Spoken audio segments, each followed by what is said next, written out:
What's going on, ladies and gentlemen? It's Nex here and welcome back to another game of theories.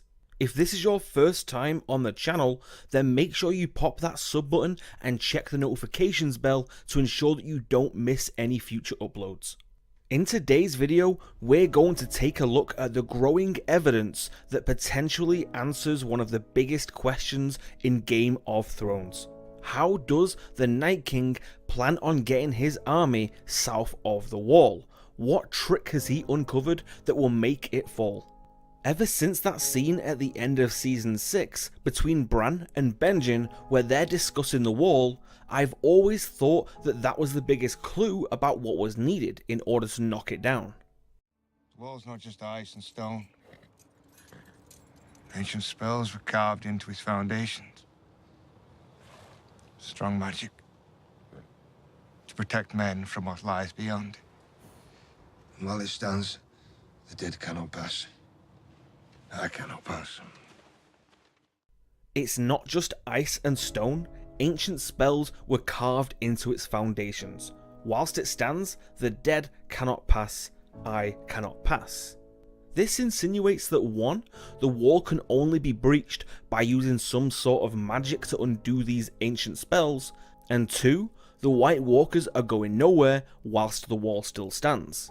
Back in season 2, when Sam, Gren and Ed were at the Fist of the First Men, we did get a little tease that they possibly found the legendary Horn of Joramun. Anyone who isn't familiar with what this is, I'll give you the quick version. Basically, thousands of years ago, there was an old king beyond the wall called Joramun, who supposedly had a horn that he blew to wake the giants from the earth. It has long been rumoured that the very same horn can also be wielded to bring down the wall. Sometimes people refer to it as the Horn of Winter.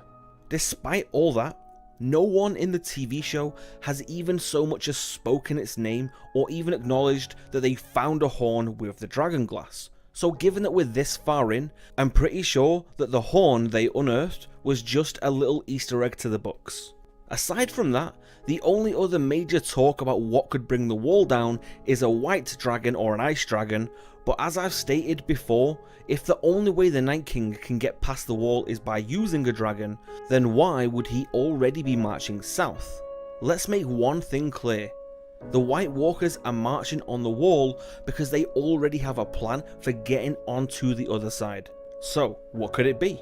Well, since the start of season 7, there has now been 4 huge Easter eggs that suggest exactly how they're going to do it, and 2 of them are quite compelling evidence. Before we get to them, let's take a look at the first time we ever see something that gives us an understanding of how the magic of the wall works, which is all the way back in season 1, episode 8. Several members of a ranging party are found dead by the Night's Watch and they're brought back through the wall into Castle Black. And during the night, one of them turns into a white and tries to attack Jeor Mormont. So we know that it's irrefutable that the magic of the wall does not act as some almighty bubble for the entire realm south of the wall. Similar to how the magic in the Three-Eyed Raven's cave worked, the magic stops any whites or White Walkers from climbing and coming into contact with the wall. The fact that that particular brother of the Night's Watch was brought through already dead and then turned on the other side, I'm certain was just a stroke of luck, but it does prove that whites can be animated on the other side. Now, time for the first Easter egg. In the first episode of season 7, when Sam is helping Archmaester Ebrose do an autopsy, he's constantly pressing for access to the restricted library so he can study any literature about how to defeat the White Walkers. In the end, even though the Archmaester believes Sam about the White Walkers, he declines his request but leaves him with a very strong relevant statement. The wall has stood through it all, and every winter that has ever came has ended. I guess that's quite an easy and basic point to consider, that if the Night King had any method or acquired any kind of magic or weapons that could fell the wall, why would he need to wait 8,000 years? The answer to that is revealed with the second Easter egg, which completely blew me away when I saw it. It is known that the opening credits are more important than people usually realize. It actually reveals every location that will feature in that particular episode. Now, look at this screen cap of the wall from the opening credits back in season 1, and look at the shivering sea on the right hand side of the wall, distinctively blue as it should be. Now, take a look at the exact same screen cap but from season 7. The sea has completely frozen over, providing a perfect passage for the Night King and his army to simply walk around the wall. This is the reason why he's had to wait so long.